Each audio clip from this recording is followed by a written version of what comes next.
This episode is bad. I know I keep saying that, but this episode is really bad. It's the perfect combination of woke and boring, and it seems the general population agrees as well, considering the numbers for Batwoman are steadily dropping. And the wokeness, they've got to stop with the wokeness. It is destroying this show. There were moments where I thought my eyes were going to do a complete 180-degree roll. This episode mostly focuses on the drama between the characters. Bat Pronoun and Agent Alphabet's drama. Agent Alphabet and her heterosexual husband deal with drama because he finds out that Bat Pronoun and Agent Alphabet were cooch comrades back in military school. We also get drama between Asian Trophy Wife and Asian Socialite Barbie as a result of the last episode. We also get drama between Asian Trophy Wife and Cobra Commander, who are going through a divorce because Asian Trophy Wife is a graduate of the Dick Jones School of Corporate Sketchiness.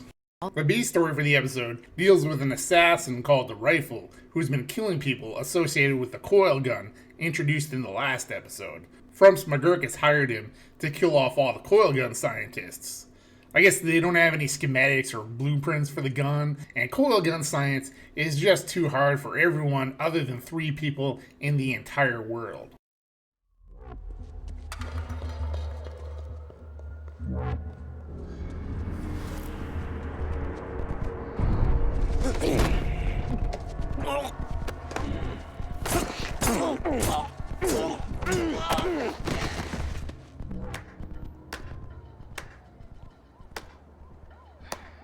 Good job, sweet mouse.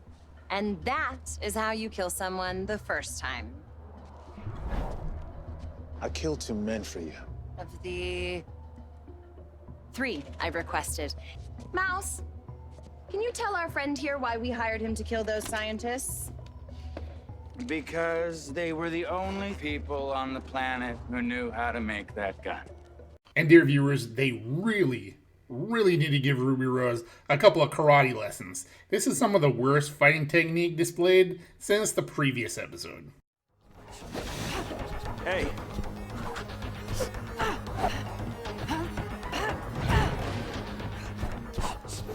Just read this news blurb your dad filed for divorce. Yep. Are you okay? He married a woman who preyed on his grief and convinced him that I was crazy for thinking Beth was still alive. Bat Pronoun and the Soy Boy Blunder track down the last of the coil gun scientists, only to find out that someone else is going after the Rifle as well. And, because of some toxic female dick measuring, the Rifle gets away. Not another step, Batwoman. I'll be bringing him in.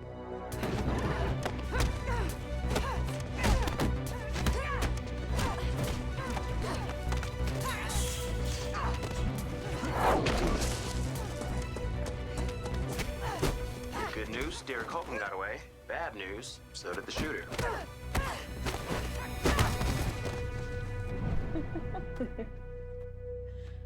Kate Kane. Well, I'd recognize that hammer strike anywhere. After all, I taught it to you. Julia Pennyworth. This is Julia Pennyworth, Alfred's daughter, Galfred. Galfred recognizes Bat Pronoun because of a hammer strike move she taught her. Usually when this happens in TV or movies, the fighting style is recognized. But Galfred is so good, she can tell from a single move. My agency assigned me to him 8 months ago. Galfred works for some generic agency who apparently has universal jurisdiction because she never mentions working with any kind of government organization, the GCPD, or hell, even the Crows. It's gonna be okay. For you, your dad doesn't dry heave when he sees a rainbow flag. My mom calls gays degenerate sinners. We should tell the truth. They'll kick us out. We'll never make it into the army. If we lie, why are we even here? Besides, they're not gonna kick out the Academy's top 2 cadets a week before graduation. Bat Pronoun and Agent Alphabet are the 2 top cadets at that school? Let's not forget Agent Alphabet is the moron who blindly ran into an ambush in the first episode. What the actual fuck? Bob, what would you say to Agent Alphabet about her potential as an elite agent? I think you should be working at the snack bar. And now we get to the scene that nearly made me stop watching this episode entirely. It kind of delayed the making of this episode as well because I just got so turned off by the whole thing. It is the worst virtue signaling, pandering trash and puts wokeness right through the roof of this episode. So why am I here, Kate? Before I say anything, I need to know I can trust you. I can't promise you something when I don't know what it is. Yeah, I need you to. Okay. You can trust me. So, I should start by saying I'm the last person I ever imagined would be in this position. Pardon the interruption, ladies.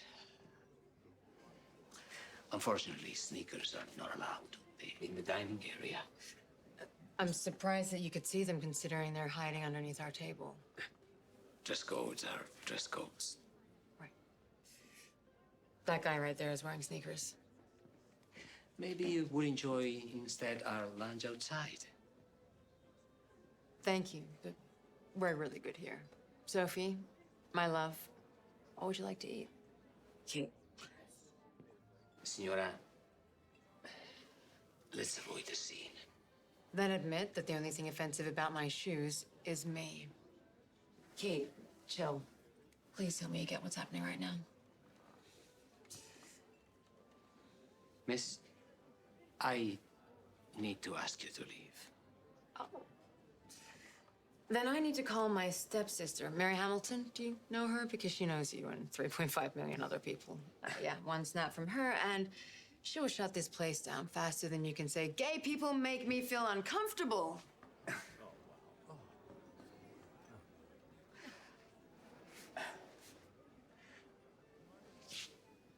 Enjoy your meal. Yeah.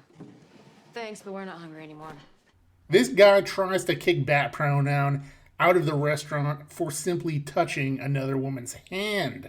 I can't even believe a card-carrying member of the Westboro Baptist Church would go that far. I bet the Batwoman writers all gave themselves smug high fives after finishing that scene. And the show gives us another look at Team Bat Pronoun's incompetence as Asian socialite Barbie nearly sees them go into the Batcave. Oh my god, you have a safe room? Mary. How did you get past security? Carl at the front desk loves double whip frappuccinos. Good. And then we get Agent Alphabet, who goes to Cobra Commander to track down the coil gun and tells him that Bat Pronoun is his daughter. The Croats go after the gun using, I guess, a radiation tracker app on Agent Alphabet's smartphone. And we get yet another military school flashback where we get even more reason to dislike the character.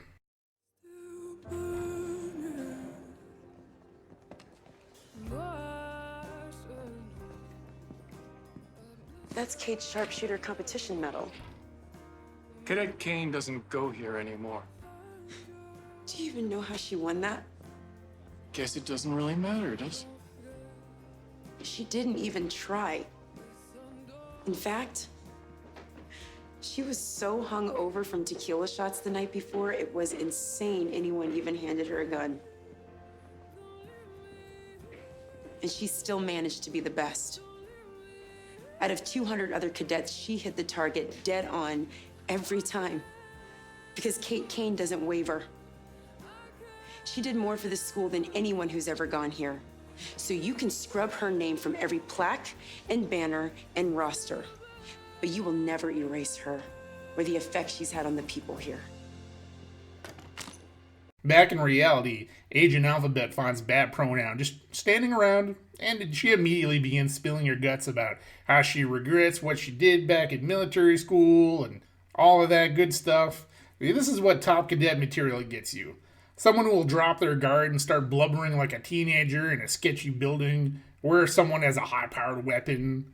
But then Kate steps in, and because the writers couldn't be bothered to make up a lame excuse to why she would even be there, fake Bat Pronoun gets blasted, and the Crows pick her up.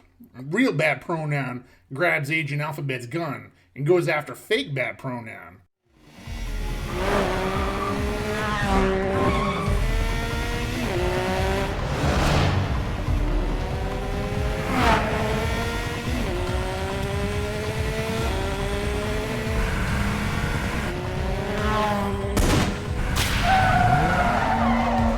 And because she is such a crack shot, she has no trouble one-shotting the tire of this truck, one-handed, while on the back of a speeding motorcycle. Yeah, I totally buy that. We find out that Frumps McGurk sabotaged the coil gun to protect her sister. Back at the Batcave, Galford says her agency has tracked the rifle leaving the country, so she's fucking off as well. I tell you, after her 10 minutes of screen time, I am definitely going to miss her. Guys, I hope you haven't had your fill of cringe yet, because this episode is not done shoving it down your throat. Oh no. Nice digs. Gotham Pride Real Estate's first acquisition. Catchy name. So, I heard someone took out a crow's van with a 50-meter precision shot. I got the impression that Batwoman means a lot to you. And I didn't want her to end up in the wrong hands. Brought you something to celebrate. And I cleared things up with your dad. Told him I was wrong about the Batwoman thing. And how I assumed you weren't real with me because of what went down at Point Rock. But you know better than I do that no one can be a lone wolf forever. Need a hand with that? That is exactly why I called. So, all the dumps for sale in Gotham. Why this place? The guy across the street asked me to leave his restaurant. I wonder how he'll like it when I turn this joint into a gay bar. They are really banging us over the head with this shit. Hey, CW, we get it already. We've known she's been gay since the first episode.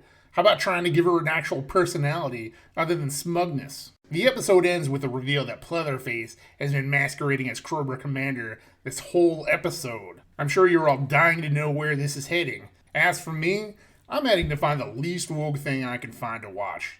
If you have any suggestions, go ahead and leave them in the comments. I will see you next week. Here I come.